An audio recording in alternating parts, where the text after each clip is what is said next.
Donald Trump ने एक मरतबा फिर जंगबंदी में तौसीह कर दी है। यानी डोनाल्ड ट्रंप का तो अजीबोगरीब हाल कर दिया ईरान ने। ऐसा लगता है कि ईरान को बिल्कुल पता है और उसकी गहरी नजर है कि डोनाल्ड ट्रंप पे अमेरिका में कितना दबाव है। अब वो इस दबाव को इस्तेमाल भी कर रहा है। ईरान को इस बात का आइडिया है कि अमेरिका दुनिया में तनहा होता जा रहा है, उसके पुराने सारे साथी उसको छोड़ गए हैं और इस वक्त आलमी सतह पे उसको वो हमायत हासिल नहीं है जो माजी में हुआ करती थी। जबकि डोनाल्ड ट्रंप की अपनी हुकूमत और पोजीशन अमेरिका के अंदर काफी कमजोर है और वो मिड टर्म इलेक्शन जीतने की पोजीशन में भी नहीं है। इन सारी चीजों को देखते हुए और डोनाल्ड ट्रंप के और अमेरिका के बदलते हुए मुतालबात को देखते हुए ईरान ने साफ इनकार कर दिया। पाकिस्तान ने बड़ी कोशिश की, ईरानियों से बात की, अमेरिकन से बात की, बार बार बात की और कोशिश की किसी तरह ये मुज़ाकरात दोबारा इस्लामाबाद में हो। आबना हुर्मुज़ तो बंद है, रावलपिंडी भी बंद है। पिछले 3-4 दिन से रावलपिंडी के शहरियों का जीना हराम किया हुआ है और जो दोनों शहर हैं रावलपिंडी और इस्लामाबाद, वहां पे कभी छापे मारे जाते हैं, कभी रास्ते बंद किए जाते हैं, कभी मार्केटें बंद की जाती हैं। अजीबोगरीब सूरत पैदा कर दी गई थी, लेकिन वो मुज़ाकरात जो होने थे वो नहीं हो पाए। यहाँ मेरे पास खबर है डोनाल्ड ट्रंप ने एक मरतबा फिर जंगबंदी का ऐलान कर दिया है कि जंगबंदी में मैं तौसीह कर रहा हूं, लेकिन इस मरतबा उसने ड्यूरेशन नहीं बताया कि कितने अरसे के लिए किया है। देखिए जरा ट्रैक रिकॉर्ड आप देखें। पाकिस्तान ने रेस्क्यू किया है बार बार डोनाल्ड ट्रंप को, पाकिस्तान ने बार बार डोनाल्ड ट्रंप को फेस सेविंग दी है, वरना यहाँ पे तो कोई सुलह करवाने वाला भी नहीं है। यहाँ पे तो कोई ऐसा भी नहीं है जिसकी दरखास्त पे डोनाल्ड ट्रंप जंग करना रोक दे या लड़ाई से पीछे हट जाए। पिछली मरतबा आपको याद है डोनाल्ड ट्रंप को लड़ाई रोकनी थी तो डोनाल्ड ट्रंप ने पाकिस्तानी वजीर आजम को एक ट्वीट भेजा था जिसे as it is copy paste कर दिया था पाकिस्तान के वजीर आजम ने गलती से, और उसके बाद डोनाल्ड ट्रंप ने उसी का हवाला देते हुए जंग को रोक दिया था। और इस मरतबा फिर ऐसा ही हुआ कि पाकिस्तान के वजीर आजम से ही अपील करवाई गई और डोनाल्ड ट्रंप ने कहा जी ठीक है मैं एक बार फिर जंग रोक देता हूं, और पाकिस्तान के वजीर आजम ने डोनाल्ड ट्रंप का शुक्रिया भी अदा कर दिया। ये 3 मरतबा हो चुका है। पहले ये हुआ था कि डोनाल्ड ट्रंप ने ये अनाउंस किया कि वो पूरी सिविलाइजेशन को तबाह कर देगा, वो तमाम पावर प्लांट्स को उड़ा देगा, तमाम पुलों को उड़ा देगा और ईरान को तबाही के इस तरह के मंजरनामे में बदल देगा। ईरान का मंजरनामा पूरा तबाही से ऐसे बदल देगा कि ईरान कई दहाइयों तक वापस खड़ा नहीं हो पाएगा। ये इस किस्म की बड़ी खौफनाक धमकियां डोनाल्ड ट्रंप ने दी थी। उन धमकियों के बाद ईरान ने डरने से इनकार कर दिया और ईरान ने कहा ठीक है जो आपने करना है वो आप करें। और फिर डोनाल्ड ट्रंप डेडलाइन देता रहा। पहले डोनाल्ड ट्रंप ने 2 दिन की डेडलाइन दी, फिर 6 दिन की डेडलाइन दी, फिर जनाब डेडलाइन को मजीद बढ़ा दिया और फिर पाकिस्तान की जानिब से एक ट्वीट आता है, डोनाल्ड ट्रंप कहता है जी मैं 2 हफ्ते के लिए मजीद रुक रहा हूं। इन 2 हफ्तों के बीच में शुरू में मुज़ाकरात हुए जो नाकाम हो गए। डोनाल्ड ट्रंप ने फिर धमकाना शुरू किया कि दोबारा मुज़ाकरात में बैठो नहीं तो मैं ये कर दूंगा वो कर दूंगा, और ईरान मुज़ाकरात में नहीं बैठा। डोनाल्ड ट्रंप ने काफी धमकियां दी।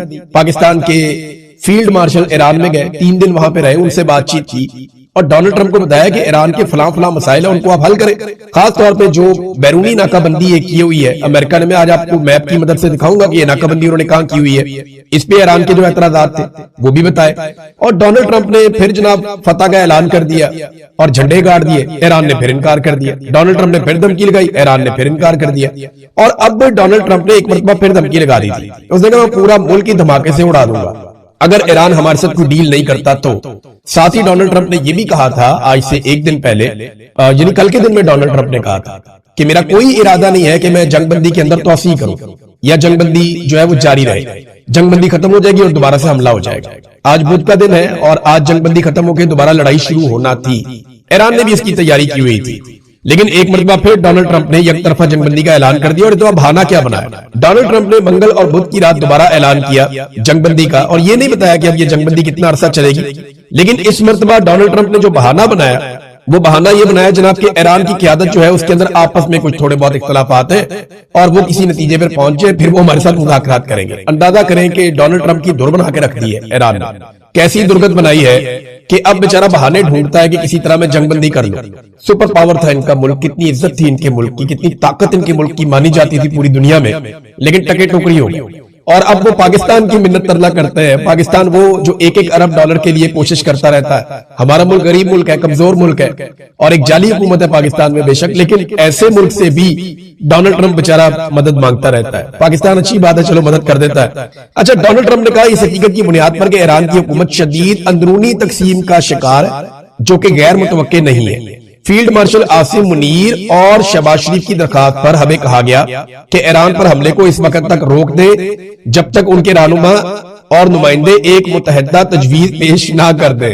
अंदाजा करें आप, ईरान के अंदर आपको कोई इख्तलाफ नजर आया अब तक? उनकी सारी की आदत लगभग एक जैसी बात करती है, कोई थोड़ी सी नरम बात करता है, कोई थोड़ी सी सख्त बात करता है। ईरानी मीडिया में, अरब मीडिया में कोई ऐसी चीज आपको दिखाई नहीं दी, लेकिन अमेरिका के अंदर इख्तलाफात की खबरें पूरी दुनिया का हिस्सा बन रही हैं। सारी दुनिया को पता है कि शदीद तरीन इख्तलाफात हैं अमेरिका के अंदर। बार बार वहां पे कभी इस्तीफे सामने आ जाते हैं, कभी आर्मी चीफ को वहां से ओहदे से हटा दिया गया, 21 जर्नैलों को फारिग कर दिया गया। ये सारा कुछ तो अमेरिका में हो रहा है। ईरान में तो उनके लोग मारे गए, इसके बावजूद वहां पे कोई इख्तलाफ सामने नहीं है। बार डोनाल्ड ट्रंप ने अब ईरान के अंदरूनी इख्तलाफात को बहाना बनाकर जंगबंदी को आगे बढ़ा दिया। भाई अगर अंदरूनी इख्तलाफात थे तो ईरान कोई रिक्वेस्ट कर देता ना कि जंगबंदी मजीद बढ़ा दे। ईरान ने जंगबंदी बढ़ाने की रिक्वेस्ट नहीं की, बल्कि ईरान ने इस मर्तबा जो फाइनल धमकी है वो ईरान ने दी हुई थी। ईरान ने यह कहा था, और ये बाकायदा इसके ऊपर खबरें हैं, आलमी मीडिया ने यानी मिरर के ऊपर यह खबर छपी हुई है कि ईरान ने सीज फायर खत्म होने पर अमेरिका पर जहन्नुम के दरवाजे खोलने और बहुत सारे नए सरप्राइज देने का दावा किया हुआ है। और ईरान ऐसा कर सकता है क्योंकि उसने तैयारियां की है इस बीच में। अब यहां पे जो ईरान की जानिब से एक धमकी दी गई थी साफ, वो ये थी कि अमेरिका ने अगर पड़ोसी ममालिक से हमारे ऊपर हमले किए, यानी जो गल्फ ममालिक है, खलीजी ममालिक है, अगर वहां से हमारे ऊपर हमले किए तो उनकी ऑयल तनसीबात को हम तबाह कर देंगे। अब ईरान मुज़ाकरात के लिए आता है या नहीं आता, ये एक बड़ा सवाल है, लेकिन एक बहुत बड़ा दावा किया गया है इसराइली मीडिया की जानिब से। इसराइली मीडिया ने अपने अहम सोर्सेज से कुछ दावे किए। उन्होंने कहा अमेरिका और ईरान के दरमियान इस वक्त ज़ेरे बहस मुआहदे का खाका ये हो सकता है, जिसमें हतमी सूरत अभी नहीं मिली, लेकिन जो चीजें हैं जो हो सकती हैं अमेरिका और ईरान के बीच में अगर मुज़ाकरात होते हैं तो वो मंदरजा ज़ेल चीजें हैं। पहली चीज जो है वो एटमी प्रोग्राम और यूरेनियम का मामला है। यूरेनियम की अफजूदगी पर 15 साल मुअत्तली ईरान तस्लीम कर लेगा, ये दावा किया गया। अमेरिका 20 साल मांग रहा था, जबकि ईरान 5 साल की बात करता था। बिलाखिर 15 साल पर इत्तफाक हो रहा है। इस मंसूबे में यूरेनियम को ईंधन में तब्दील करना शामिल है, यानी यूरेनियम अमेरिका को नहीं दी जाएगी, बल्कि उसको तब्दील कर दिया जाएगा, उसकी साख को बदल दिया जाएगा। और जब इसकी तबी हालत बदल जाएगी तो दोबारा से उसे अफजूदा करना मुश्किल हो जाएगा। ये सादा अमल नहीं है, लेकिन इसका मतलब यह है कि यूरेनियम रहेगी ईरान के अंदर और ईरान से बाहर नहीं जाएगी, लेकिन इसराइल के लिए इसमें प्रॉब्लम है।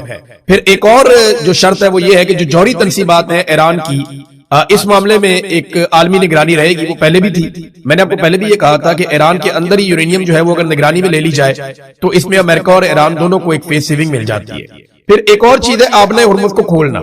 इस मुआहदे को ये बुनियादी नुकात ये दो ही हैं। एक ये कि आपने हुर्मुज़ को खोलना, अब ये किन शराइत के तहत खुलता है, यहाँ पे कुछ इख्तलाफात हैं, और अगर ये इख्तलाफात दूर हो जाते हैं तो मामला दुरुस्त हो जाएगा। एक बड़ी चीज जो इसराइल के लिए बड़ी परेशान कुन रहेगी वो ये है कि इसराइल ईरान का मुकम्मल खात्मा चाहता था, यानी उसके हथियार खत्म हो जाए। वो पॉलिटिकल क़यादत जो इसराइल के खिलाफ है, वो पॉलिटिकल क़यादत अमली तौर पे मौजूद ना रहे या रजीम तब्दील हो जाए। ऐसे लोग आ जाए ईरान के अंदर हुकूमत में जो इसराइल के साथ ताल्लुकात को नॉर्मलाइज करें और ईरान का खतरा खत्म हो जाए। अब इसके ऊपर कोई बात बनती हुई दिखाई नहीं दे रही, क्योंकि वहां पे जो हुकूमत मौजूद है वो पहले से ज्यादा मकबूल भी हो चुकी है, वो पहले से ज्यादा सख्त भी है। अब डोनाल्ड ट्रंप ने 20 मिनट तक एक सहाफी से बात की है, ये फॉक्स न्यूज के नुमाइंदा है, इनसे बात की। अब इन्होंने जो बताया वो भी मैं आपके सामने रखता हूं। इन्होंने कहा मेरी डोनाल्ड ट्रंप के साथ 20 मिनट तवील बातचीत हुई है। उन्होंने कहा कि अगर ईरान ने अमन मुआहदे पर दस्तखत ना किए तो पूरे मुल्क को उड़ा दिया जाएगा। अगर ईरान अमन मुआहदे पर दस्तखत नहीं करता तो पुलों और पावर स्टेशनों पर हमले किए जाएंगे।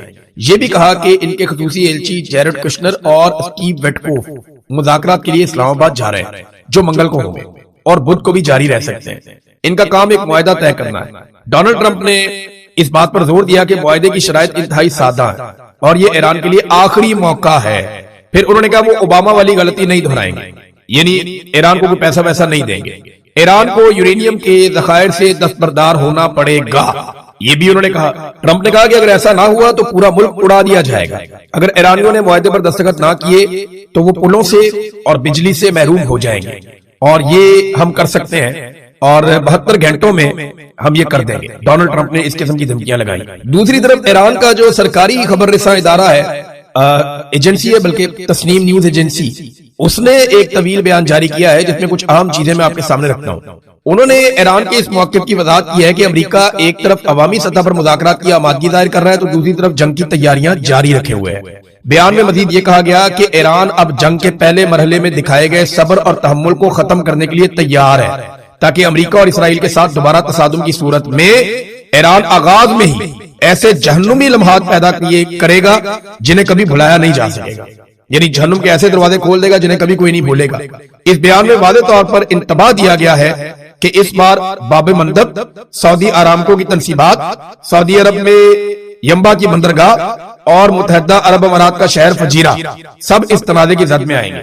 अब ये अगर स्टेटमेंट इस तरीके से है तो अरब ममालिक के लिए बहुत परेशानी वाली बात है, क्योंकि ईरान कह रहा है कि हम पहले की तरह हमला नहीं करेंगे, ताक ताक कर नहीं मारेंगे। अगर हमारे ऊपर बड़ा हमला होगा तो हम उससे बड़ा जवाब देंगे और हम यकमुश्त जवाब देंगे, बहुत ताकत के साथ जवाब देंगे। देखिए ईरान को प्रॉब्लम भी होती है, ईरान के जखायर के ऊपर भी अमेरिका अटैक करता है, इसराइल अटैक करता है और उन जखायर को तबाह करके वो बहुत सारी साइट्स को नाकाम बनाने की कोशिश करता है जहां से मिसाइल या ड्रोन लॉन्च किए जाते हैं। तो ईरान ये कोशिश करेगा कि मैक्सिमम डैमेज जो है वो पहले हमले में करे और जिन जिन टारगेट्स को उसने अचीव करना है वो पहले हमले में करे।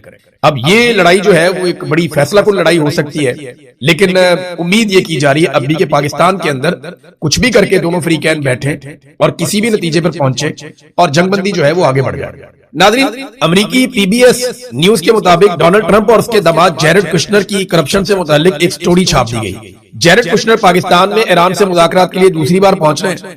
ईरान जंग और मुज़ाकरात के तनाजुर में पीबीएस ने यह स्टोरी की है। जैरेड कुशनर अमरीकी नुमाइंदा खुसूसी बराए मशरिक़ वस्ता स्टीव विटकोफ और उसके बेटे जैक विटकोफ के कारोबारी पार्टनर भी हैं। इसी तवस्सुत से पाकिस्तान के फील्ड मार्शल और क्रिप्टो के खुसूसी मुशीर बिलाल बिन साकिब भी उनके शराकतदार हैं।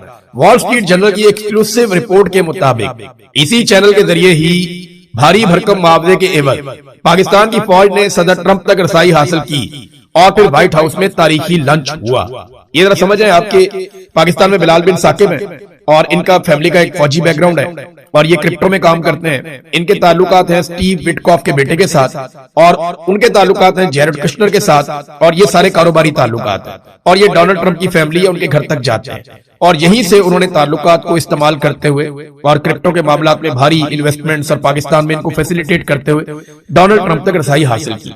जैरेड कुशनर और स्टीव विटकॉफ मिलकर गजा और अब ईरान जंग के तनाजुर में कॉन्ट्रैक्ट्स हासिल कर रहे हैं। गजा की तामीर नौ के मामले पर ट्रंप ने अपने दामाद और बेटों को अहम प्रोजेक्ट्स और किरदार दिया है।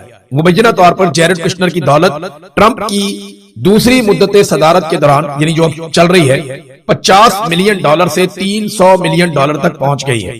अच्छा, अब ये एक पूरी स्टोरी है जिसमें बताया गया कि डोनाल्ड ट्रंप की खानदानी दौलत में इजाफा हो रहा है और ये उनकी हुकूमत में होने की वजह से हो रहा है और उनके बेटे एरिक और डोनाल्ड जूनियर अपने कारोबारी मंसूबों में तेजी से वुसअत ला रहे हैं। ये अफराद करोड़ों डॉलर्स कमा रहे हैं जिसने असर रसूख के नाजायज इस्तेमाल और मफादात के टकराव के हवाले से नए खदशात को जन्म दिया।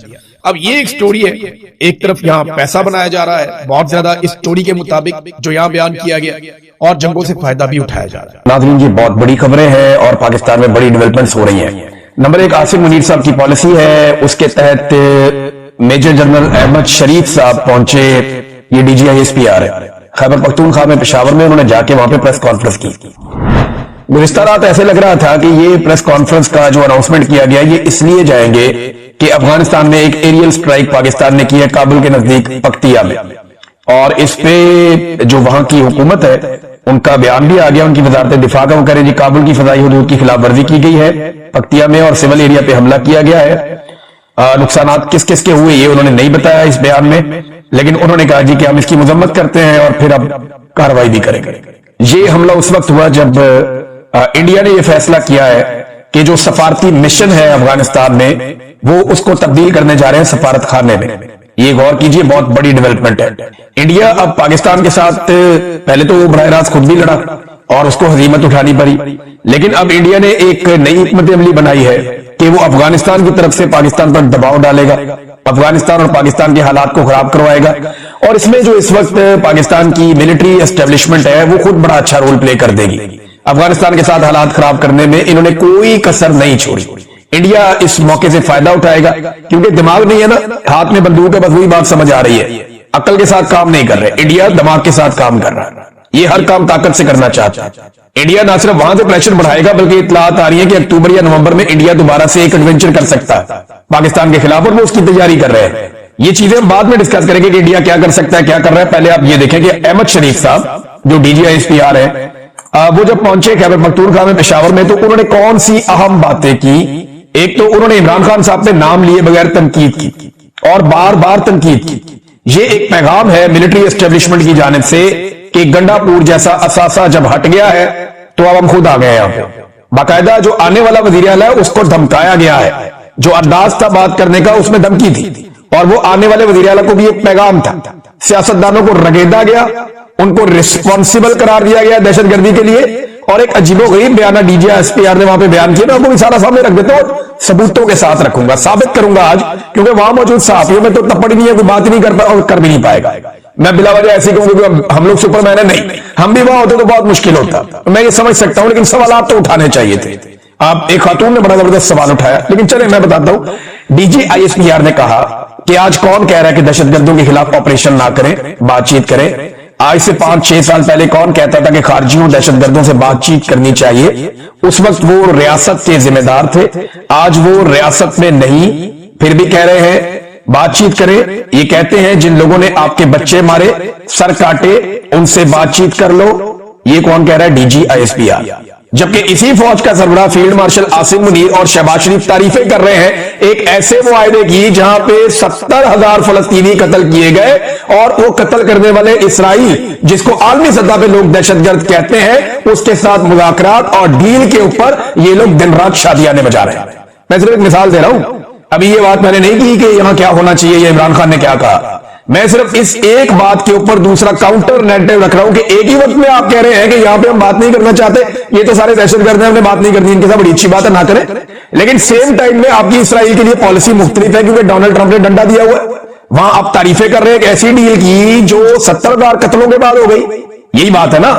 वहां के लोग अगर चाहते थे कि अमन हो फलस्तीन के लोग, तो यहां के लोग भी चाहते हैं कि अमन हो पाकिस्तान के लोग। अभी मैं ये नहीं कह रहा कि डील करनी है या क्या करना है क्या नहीं करना, लेकिन अब मैं आपको बताता हूं कि इमरान खान ने अपनी पूरी जिंदगी में कभी नहीं कहा कि दहशतगर्दों के साथ बैठ के बात करो या दहशतगर्दों के लिए रास्ता निकालो। ये अभी जितने भी इमरान खान साहब का बयानिया है, इमरान खान साहब क्या कहते हैं? अफगान हुकूमत के साथ बात करो, कबायली लोगों के साथ बात करो, जरगा बुलाओ, अफगानिस्तान के लोगों का भी, पाकिस्तान के कबायली लोगों का भी, और फिर खैबर पख्तूनख्वा की हुकूमत को इन्वॉल्व करो। ये इमरान खान कहता है। इसमें दहशतगर्द कहां से आ गया?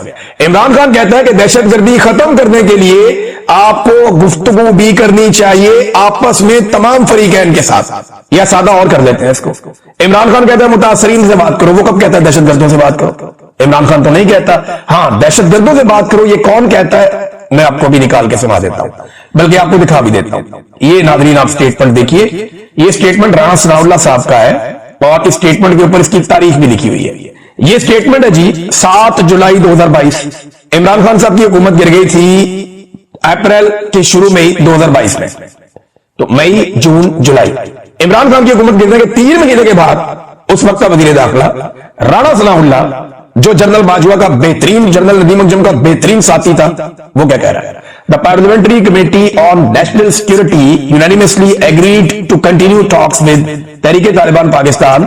All the politicians attending the meeting agreed on having a dialogue with the band outfit. All the proceedings will be supervised by the parliament. ये राणा सनाउल्लाह कह रहा है। कब कह रहा है? इमरान खान की हुकूमत गिरने के 3 महीने बाद। वो कह रहा है हम टीटीपी से बातचीत कर रहे हैं, हमारा इत्तेफाक हो गया, हम टीटीपी से बात करेंगे। दहशतगर्दों से बात करने की policy general Bajwa, general Nadeem Anjum और ये राणा सनाउल्लाह और इसकी हुकूमत की थी। वो अपने मुंह से कह रहा है कि हमने दहशतगर्दों से बात की है, हमने ये फैसला किया। फैसला हो रहा है जुलाई में, इमरान खान की हुकूमत जा रही है अप्रैल में, डाल देते हैं इमरान खान पे कि वो लेकर आए दहशतगर्दों को। इमरान खान ने कल सवाल किया कि बताओ मैं कब लाया हूं दहशतगर्दों को, कौन से दहशतगर्द में लेकर आया हूं, बताओ ना, उनके नाम लो, बताओ कब लाया हूं, कौन से लाया हूं, किस तरह लाया हूं, बताओ। ये दहशतगर्द जब लाए जा रहे थे और इनके लिए बॉर्डर नरम किया जा रहा था, तो मुराद सईद चिल्ला रहा था, खैबर पख्तूनख्वा के तमाम एमएनए एमपीएस चिल्ला रहे थे कि ये मत करो। जब ये दहशतगर्द साउथ में आ रहे थे तो अली अमीन गंडापुर और उसके भाई चिल्ला रहे थे। गंडापुर ने यहां तक कहा कि हमारी पुलिस दहशतगर्दों को गिरफ्तार करती है, हमारी मिलिट्री एजेंसियां वो आती हैं और आकर छुड़वा लेती है कि ये हमारे असासी है, इनको छोड़ दो। अब आप बताइए, इसका जवाब दीजिए कि जब पुलिस ने बारहा ये कहा कि हम दहशतगर्दों को पकड़ते हैं, फौज आगे छुड़वा के ले जाती है, अब हम क्या करें? बार बार कहा। तो इन दहशतगर्दों को कौन लेकर आए? ये इल्जाम आप इमरान खान पे डाल के बरी जिम्मा नहीं हो सकते। और इमरान खान ने कभी नहीं कहा कि दहशतगर्दों से बातचीत करो, उसने मुतासरीन से बातचीत करने का कहा। और आज मुतासरीन कौन है? कबायली इलाके के रहने वाले लोग, चाहे वो अफगानिस्तान में चाहे वो पाकिस्तान में, हमारे गयूर कबायली दूसरे मुतासरीन कौन है? अफगानिस्तान की हुकूमत और खैबर पख्तूनख्वा की हुकूमत। इन चारों से आप बात करें। इमरान खान ने कब कहा कि आप